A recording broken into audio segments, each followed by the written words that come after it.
All right, welcome back everyone to Thad Moody Outdoors. Today we have a special guest and a special story. We have Charlie Sanders, and we're going to tell you how, unlike the Jake Housen story, where the kayak community came together for one reason, this is a whole other reason the kayak community has come together. It's an amazing story. It's going to be a two-part episode, so y'all stay tuned. Today's part one. We'll have part two up next week. Let's get to it.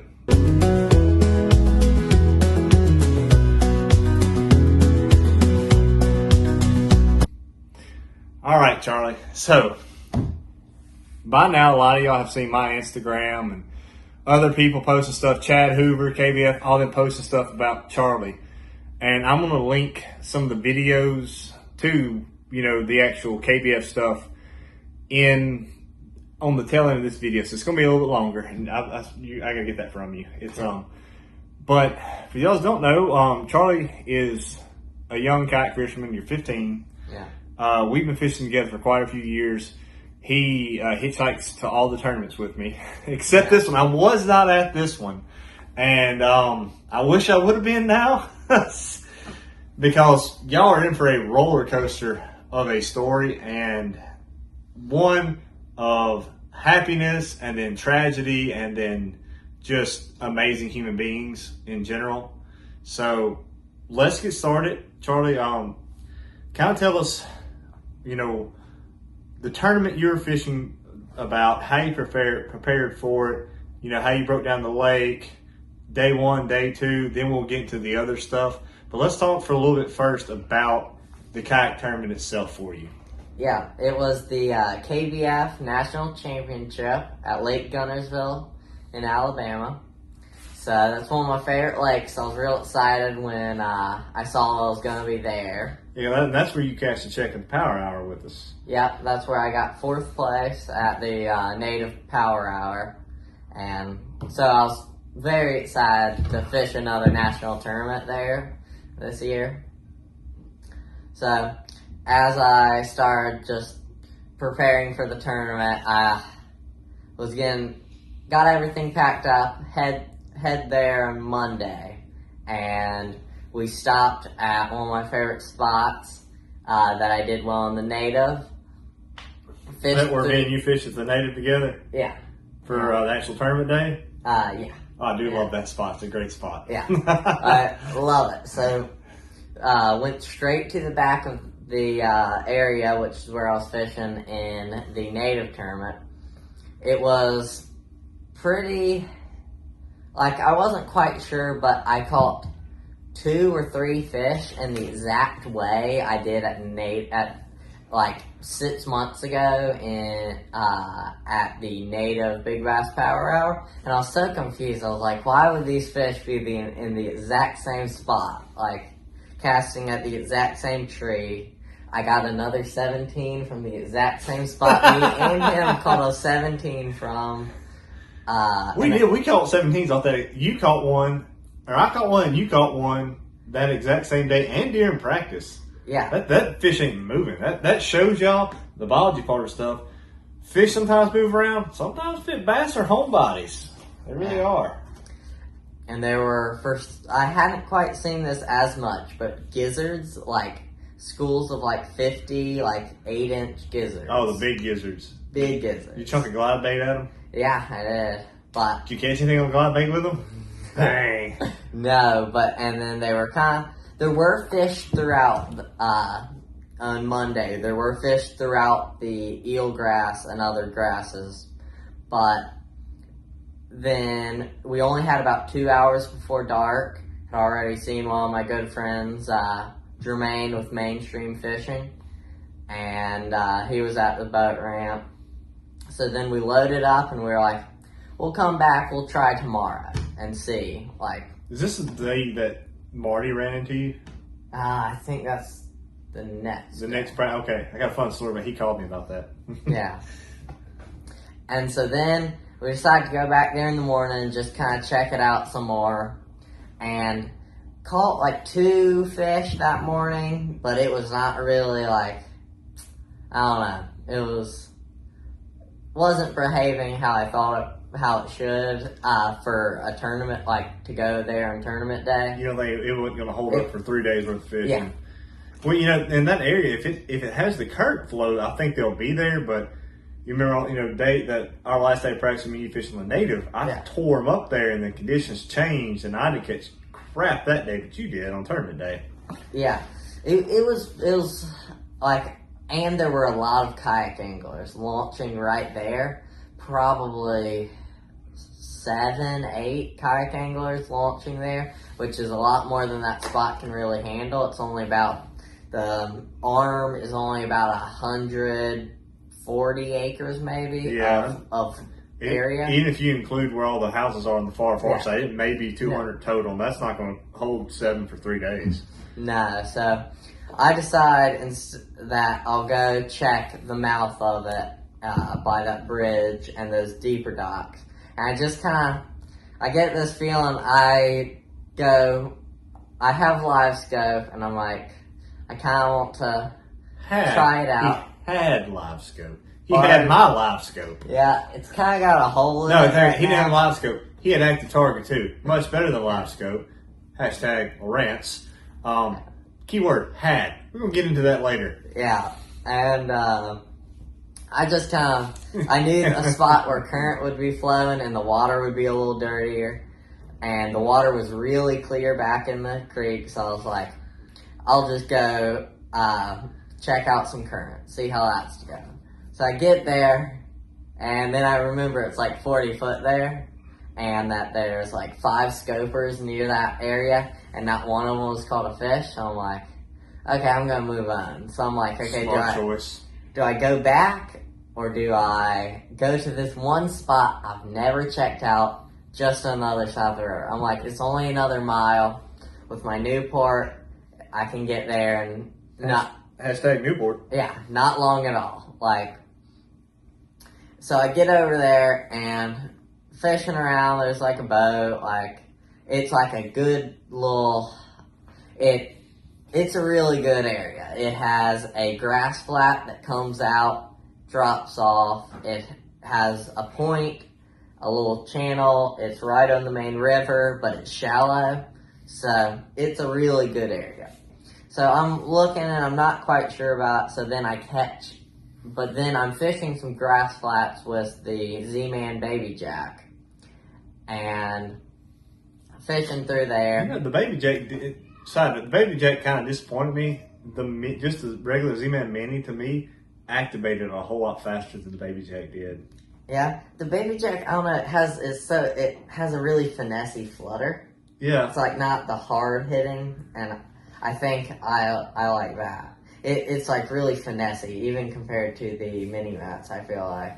See, the mini max to me, I really liked a whole lot. That's what I did really well with day 2 for Toledo Bend. I don't have one up there right now. They're on my box. Yeah. Continue. I'm sorry. Yeah. Sorry for the interruption. I can't remember, but this will be edited. But the tactical bait, it's the MRE. The MRE. That's what I was using on the trailer. Oh yeah, I'm not gonna get that out. Yeah. MRE hashtag Tactical Fish Company got a whole wall of them right there. that I couldn't remember the name. It's all right. Look, after the week you had with that, it's okay. Andrew Blair will understand. Yeah. The MRE, and it was like a 17.5, so my first good fish, or that wasn't like a good healthy fish, and caught like 2 more over there, and then went to some docks, only a couple docks, but there were some in the back of the cove. Caught like another 15, and this was all at like 12 to 1 o'clock, and so I'm like, this seems decent. Gonna come back here in the morning. And again, for a kid your age to have this kind of fishing knowledge and doing the research and explore and look around and take cues, fantastic. He has better fishing knowledge than most people my age. And if I had the fishing knowledge you had at your age, I probably would be fishing somewhere more professionally than out of the kayak. But again, the resources you have, and guys, yes, he had a scope and he was scoping around, but I mean, he's done well without it many a time. Yeah, and none of these fish were from scope. But the only reason I went to the main river was because I had it, so I might as well just try it out. Because I found if there's in practice, I have to go explore everywhere that I possibly can. Because if I don't, I'll be in the back of a creek and I'm like, there's some open water on the other side of that mat.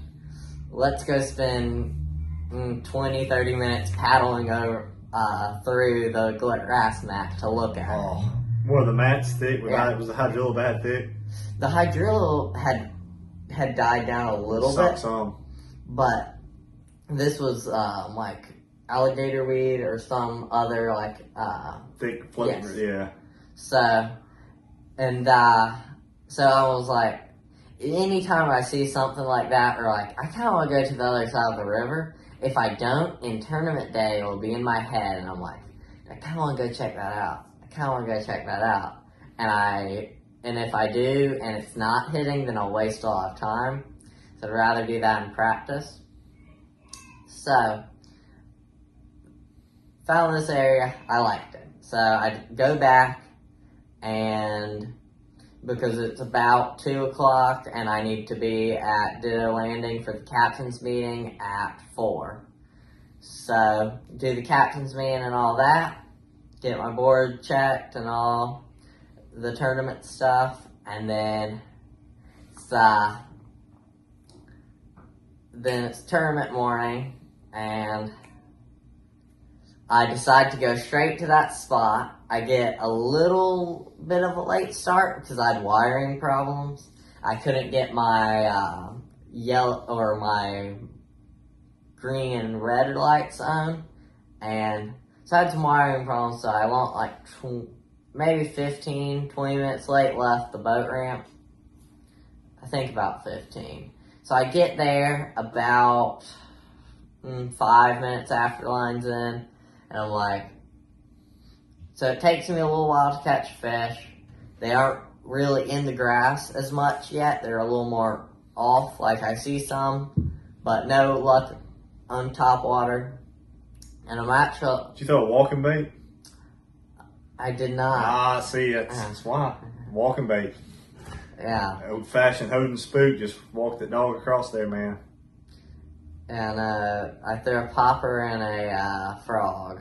Hey, we never get the frog bite to really hit when me and you were fishing the native power hour. No. I had one blow up on a frog and that was it, and a couple on the popper, but the walking bait was what they bit on me with.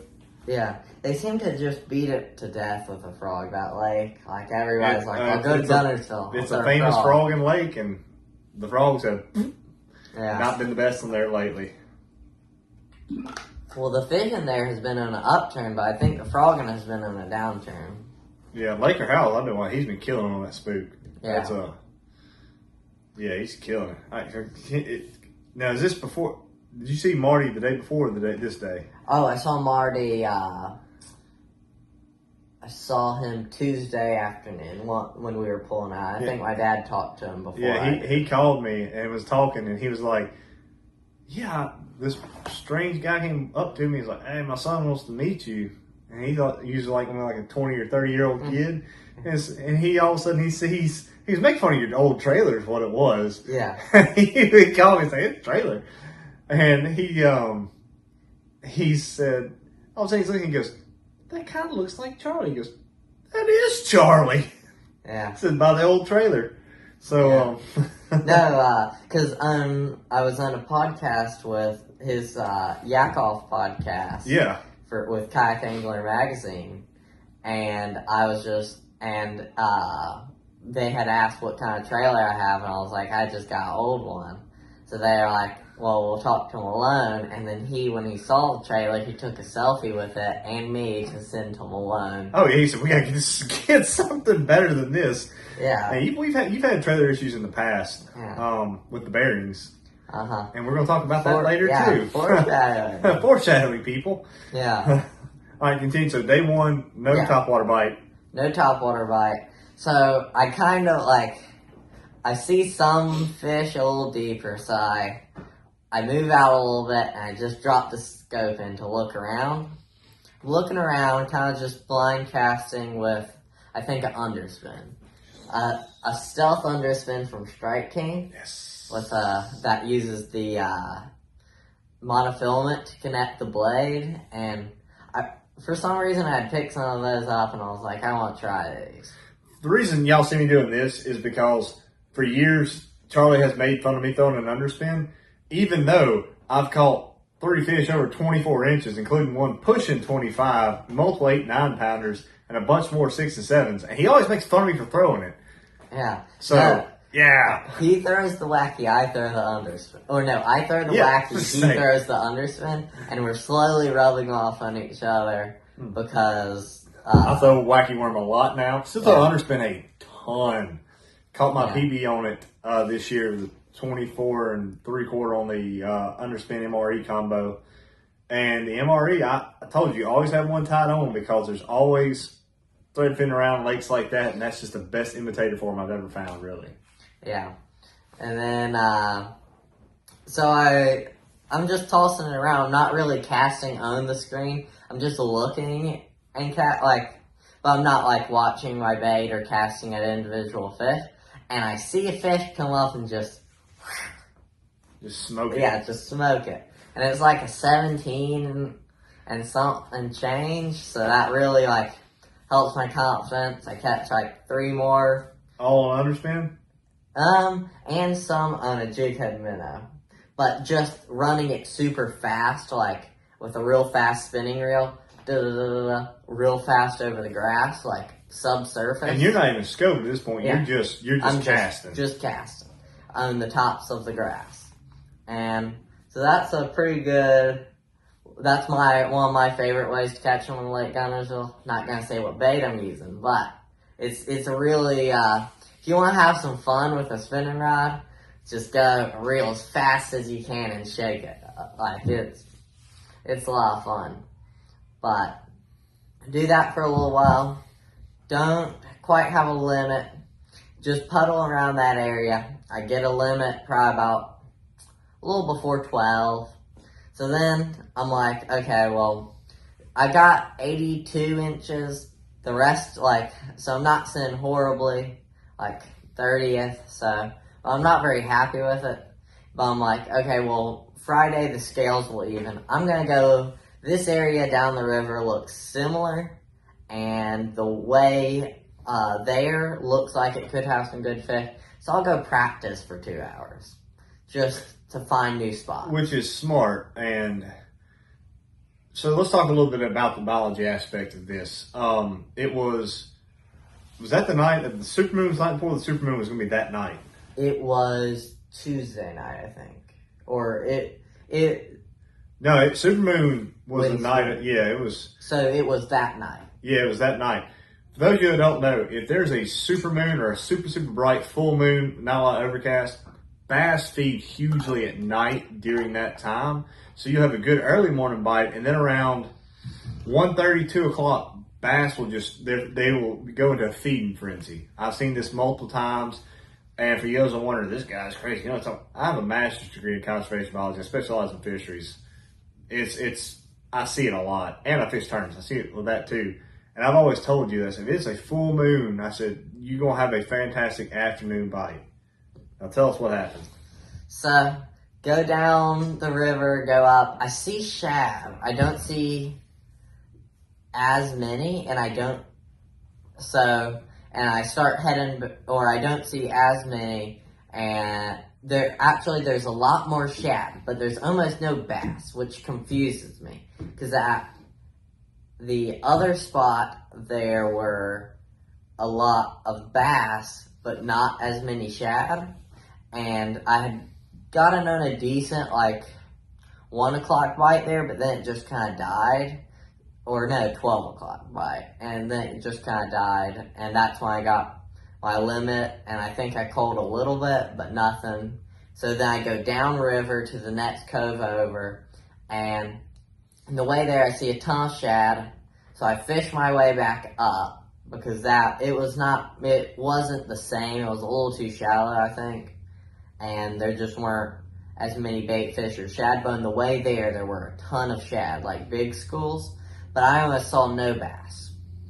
So then Dad calls me just to check up, because he had to start heading back, and he was letting me know, because for me to go 30 minutes, it takes him a little more than an hour and a half. So Newport got some good speed to him. I will admit, like, my Titan goes fast on the XI3. Your Newport probably goes a half a mile to 3/4 a mile faster, and easily.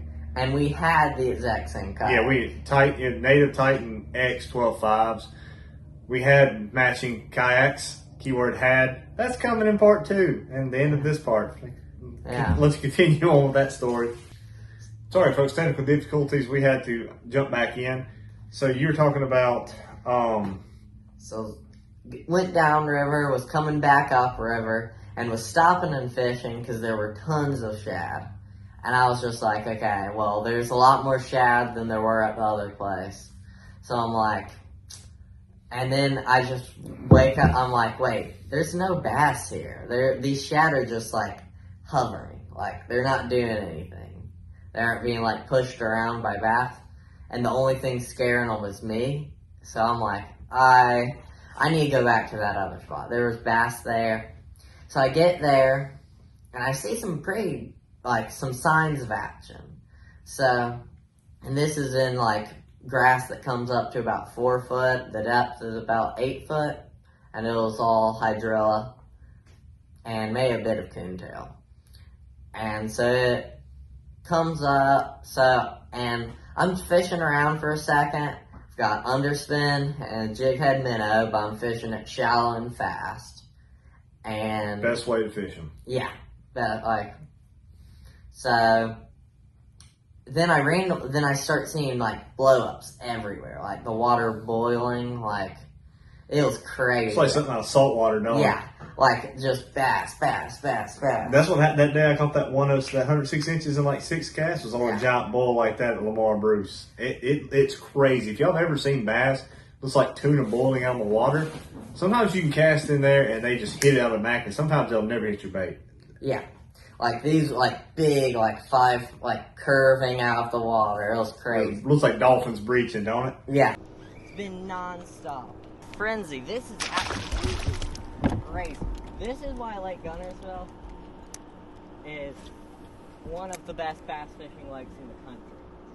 This is what people aren't talking about. Not the super tough fishing that takes hours to catch one fish. This is what they're talking about. Where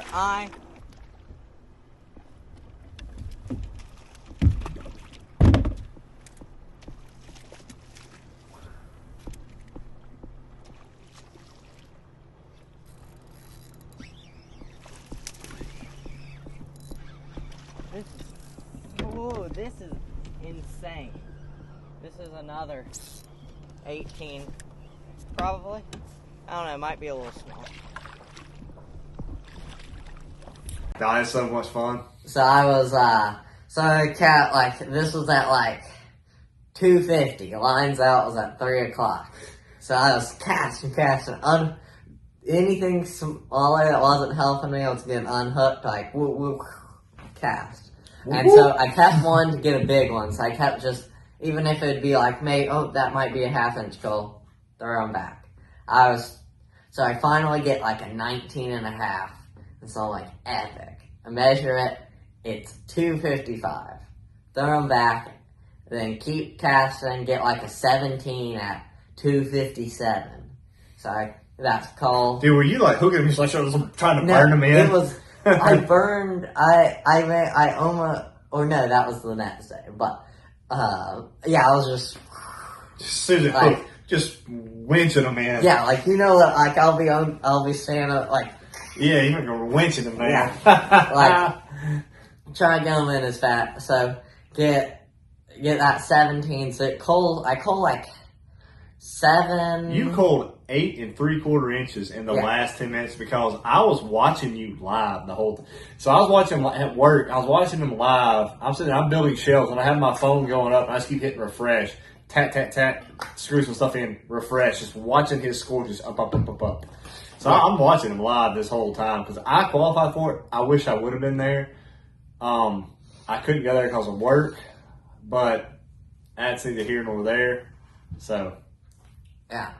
So I'm like, So I'm pretty happy, like, in 2 fish in the last 5 minutes that cull a bunch. So I cull up to 13th place. That's the end of the day. So I'm like, so I didn't cull anymore in the last 3 minutes. I know I called at least like 2, but. Because you told me, I called you the day, you're like, yeah, I probably could have got another inch or so, but if it wasn't big, I was just chunking them back. Yeah. No, like, because there were so many big ones, and I was like enticing. Like, if I wasn't in a tournament, I would have not left that spot for like an hour. And so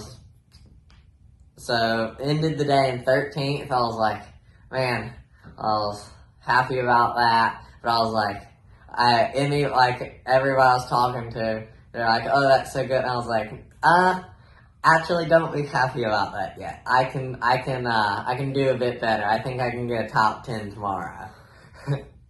And foreshadowing. Yeah. So, and I told that to at least 3 people that I can get a top 10 tomorrow, and that don't be happy about 13th. So then the next day. Yeah, he's fishing us over 100 people. He's like, I got 13th after day 1. Most people be ecstatic. It's this guy right here. He pushes himself. So you're gonna see him on TV one day. I got asked on a podcast, like, do your parents put any pressure on you to do well? And my mom started laughing because she was listening in the room. It was a live show, and I had to walk out. And I was like, no, not at all. But I put a lot of pressure on myself to do well. And I put pressure in 13th. LL should have got 12th. Yeah. And you were literally an inch and a half from being a top 10. I will say that. You were close. Yeah. So that was day 1. Yeah. Day 2, what'd you do? Day 2, well, that was, my dad had to leave on day 2 and swap out with my mom. My mom came there Wednesday night because it was their 20th anniversary.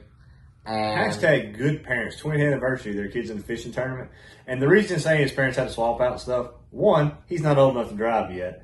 2, he's a minor and an adult. Like, when he goes fishing tournament with me, I have to keep him within eyesight of me. Yeah. Because I act as a guardian at that point. So your parents are like tooking around, following you, watching you fish. Yeah. Yay, Charlie. I can just picture your mom doing that. So that's why, folks, you see when he's talking about his parents, they sacrifice their time to go up there and watch him fish, not only to see their kid fish, but because he has to have someone over the age of 18 there to fish with him. Yeah. And since I have a boat, I can be on the water. And so there was actually another 15. He was actually about. Folks, I have a new chair, and it's broken, and sometimes it reclines randomly. Yeah. There was actually another 15. He was like a week younger than me. We were almost the exact same age. So it's good to see kids getting out there in these. Yeah. And so I was talking to him and his mom. And his mom said she's a boat ramp sitter, so she'll just sit at the boat ramp with a book, because she has to be available in case he needs help. But, so then, after that, started that day, without nearly as many technical difficulties. Hydrate. He's bad about not drinking water. Yeah. I do have to get on him about drinking water when it's super hot. When we're fishing these summer tournaments, it's like, have you drink water today? No, you probably should, because you're going to feel bad on the drive home. Yeah, well, yeah. Had my fair share of barfing on the water for not drinking water. He has. Yeah. He has. But the get there and immediately catch like a 16 and maybe like a 14, and then I kind of slowly putt around to get. Or wait, no, I'm thinking. You had 2 pretty early, like I was watching you that day 2. Sorry, I completely forgot what day I was talking about. Day 2. But day 2, okay, yeah, day 2. Swapped boat ramps because I was like, man, this, like, I don't want to burn down this spot. Like, it's really good. It has a bunch of fish, and I'll just I'll try out a different spot that's similar. So I swap spots that's not too far down the river or up the river, and just go there, check it out. Hadn't practiced there, but had a good feeling about it. And actually, in day one, I went about 15 miles with my Newport. We added it up, and so because I have the tracking app on my phone, so we saw it was like the diff from 5:30 to whatever time I got off the water.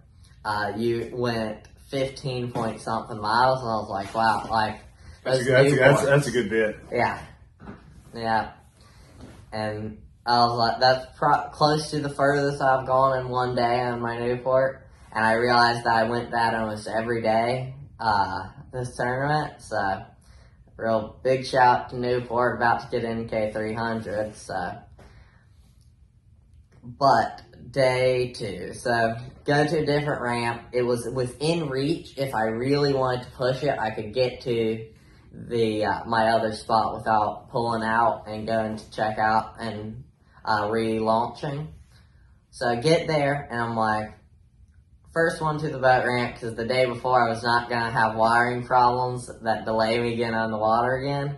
So I was like, I'll get there real early. First one to the boat ramp, and we start launching, and then Jody Clean and Wyatt, I can't remember his last name, but they had both been doing really well, so I was like, man, that's a good sign. So yeah, you see the people who's doing really well in the same spots you are, it's a good day.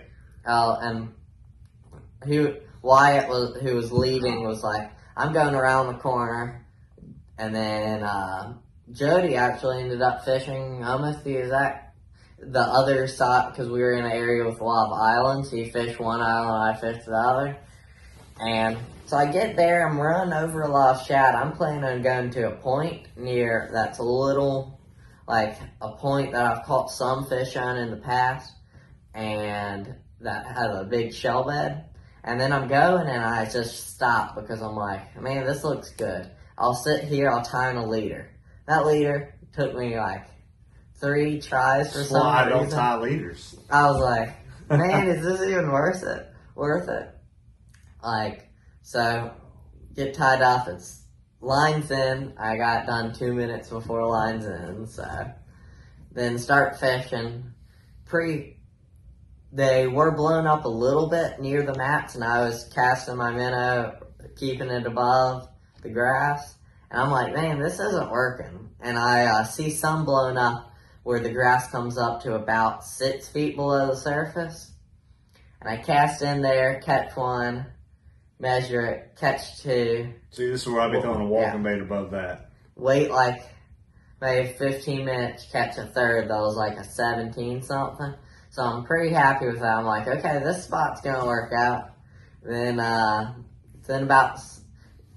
it was probably about an hour in at that point, or maybe, yeah. And I have 3 fish. It was 7:20, 7:30. I'm like, okay, this area's kind of dying off. I'll go. And then from about 7:30, 8 o'clock-ish, to about 12:40, didn't catch a single fish. Yeah, I got tired of refreshing my screen. I was like, Yeah. I'll check a bit. So I checked for the afternoon bite. I knew it was coming because of the supermoon. Yeah, so I was like, so I go check out some new spots, check some new areas, scope around for a minute, and I pull that, and I'm like, okay, I need a limit. I'm going back to that first spot. So I spent about 30 minutes going down to it, and It's a 30-minute run with that on his kayak. That's a haul. That's probably, 3-4 miles? that's at least 2.5 miles, yeah. Yeah. And because that day I ended up going about 14 miles, maybe a little further. And so go get fishing there, and I'm like, oh man, it's slow. It's not kicking on. So I eat some granola bars, check in with both my parents, and kind of just I'm like, oh man, this is the fish. It's tough. I need to get a limit. So I'm like, okay, I guess I'll piddle around here until I know the bite's gonna turn on at some point. So it's about 12:45. Just kind of not like just kind of casting, and then I get like a 18, and I'm like epic, and so then I'm like, okay. And you're sitting in the top 30 with 4 fish at this point, just FYI. So that 18 really jumps me off. I'm like, okay, let's go. I'm in like 11th place maybe. This leaves me with a decent limit. So I'm like, okay, now I will keep fishing around here. Then I'm like, man, I want to go see, because these fish, I know there's like a mega school or something. I see people sitting on a school out deep, and when I was coming in, I saw these fish blowing up. I stopped there for a sec, or I saw these people just catching them. And I stop there for a second, but then I leave and go back to the shallow grass. And so I go out just to look around at this point, just to see what the fish are doing. And so I'm like, okay, I'm going to scope until they start blowing up. So I'm like frantically checking over my shoulder, making sure they aren't blown up yet. And so I'm watching them on scope. I'm like, and I catch like a 17. And I'm like, wait, are those all bass? And the big school. And I'm like, that's crazy. So I saw this fish eat it too. And so I call it up, catch another out of that school, another 17. And then I catch 2 white bass. And I'm like, white bass. Like white bass, man. Right. And I'm like, heartbreakers. Okay, I catch 2 in a row. So I'm like, okay, I can't tell the difference between a school of white bass and but these were like little itty bitty ones. And I can't tell the difference between white bass and bass. And that's how you know that he's not a real scoper, because he can't tell the difference between fish on the scope like a lot of these guys who can. Mm-hmm. And this is the first time you really had on your kayak. Yeah. Correct? Right. Like, I'll normally come up to you, look at your screen, and then catch the fish. Yes. And y'all know I've only been scoping for a few months, but we are right at the 40-minute mark, 35-minute mark or so. I'm going to include some pictures in this of what's coming up, and then you'll see some cut in. But we are going to have the rest of day 2 plus the tragedy of day 3, which y'all will see in the thumbnail. I promise it's not rage bait, clickbait. We are going to talk about all of it. But we have to do the lead up to it around in the biology part, stuff like that. So the rest will be for episode 2, which we'll release next Monday after this. Yeah. And I'm just saying that the fish, the rest of day 2 get real good. So stay tuned. Guys, y'all going to see some awesome pictures, and you're going to have some great videos in the rest of the story. But it's just too long to put into one episode. I do apologize. I wish I could have like a 3-hour episode on here. It's just not plausible at the moment to have that for people, because people don't watch it very well when it's that long on these videos. But we are going to have an episode 2 with all this stuff on it. Yeah. With day 2, the tragedy and then the triumph of day 3. When I say tragedy, hand me that black pack out of there. I'm going to show you what kind of tragedy we're talking about. For those of you who are just listening, where did I sit it? Is it? Okay, there it is. For those of you who are listening and not watching, I'm sorry. For those of you who are watching, that is my black pack. You can see the inside of my black pack currently. It is destroyed for Lawrence, for my active target too. It is completely destroyed, but that's all right. You know, that's the world. Things happen, and some things are unpreventable. And unfortunately, you had a tragedy that was unpreventable. So I'm not mad at him at all for it.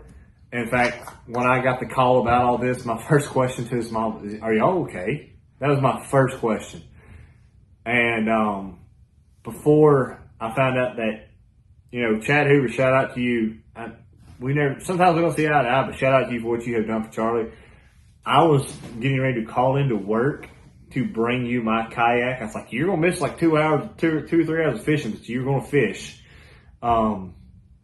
Thankfully, someone there, kayak community is great in this, how they back up kayak. We're going to get into that next episode. We'll see you in episode 2.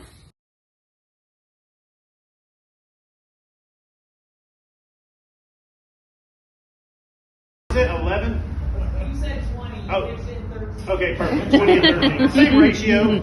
So anyway, so I was able to fix his boat. Unfortunately, Charlie's boat is going to be a reef over at Hero Lake at some point. So we can drive by it on 2D or structure scan and be like, oh, look, Charlie's boat. We might even spell out Charlie in bricks. Yeah. It shows up.